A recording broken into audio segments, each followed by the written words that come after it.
جب آپ زیادہ چڑھائیوں یا اترائیوں پہ ہو اور آپ کو راستے میں بارش کا سامنا کرنا پڑ جائے اور باقاعدہ شدید بارش ہو، تو وہاں پہ پتہ چلتا ہے کہ بھئی آپ کے ٹائرز کتنے مضبوط ہیں۔ اگر آپ کے ٹائرز ان راستوں پہ کمزور ہوں گے تو پھر کیا ہوگا، آپ کی گاڑی جو ہے وہ سلپ کرے گی، آپ کے ٹائرز اسکڈ کریں گے، اور جب اسکڈ کریں گے تو آپ کے ساتھ کوئی نہ کوئی حادثہ ہو سکتا ہے۔ اس لیے کہتے ہیں کہ جب بھی آپ ناردرن ایریاز کا وزٹ کریں یا جو لوگ وہاں رہتے ہیں خاص طور پہ، وہ ٹائرز کی کنڈیشن جو ہے وہ بہترین رکھیں۔ جب ٹائرز کی کنڈیشن بہترین ہوگی تو آپ کا جو سفر ہے وہ بڑا سموتھ گزرے گا۔ اچھا، ٹائر کی کنڈیشن پھر کس طرح مینٹین رکھنی ہے، کس طرح بہتر رکھنی ہے؟ جب آپ ٹائر لیتے ہیں تو اس کی ایک ایکسپائری ہوتی ہے، ٹھیک ہے؟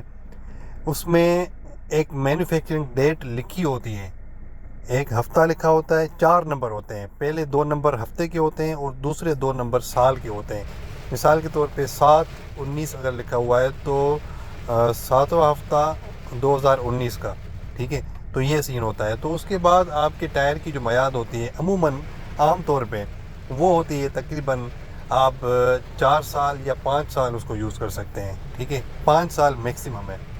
یا آپ کے ٹائر کی جو تھریڈ ہے، جو گڈی ہم کہتے ہیں اس کو، وہ آپ کی تقریباً 1.6 ملی میٹر سے کم نہیں ہونی چاہیے۔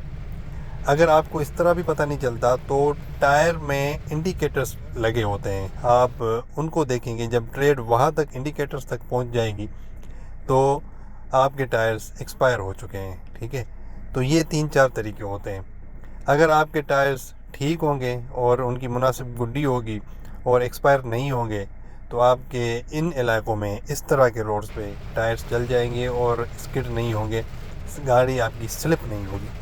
تو یہ آپ نے زیادہ سے زیادہ خیال رکھنا ہے، خاص طور پہ اس طرح کی راستوں پہ جہاں پہ چڑھائیاں ہوں، اترائیاں ہوں اور موڑ ہوں، شارپ کٹنگز ہوں، شارپ موڑ ہوں اور اس طرح کی شدید بارش ہو، تو آپ کی بچت ہو سکتی ہے اگر آپ کے ٹائرز ٹھیک ہوں گے۔ تھینک یو ویری مچ، اللہ حافظ۔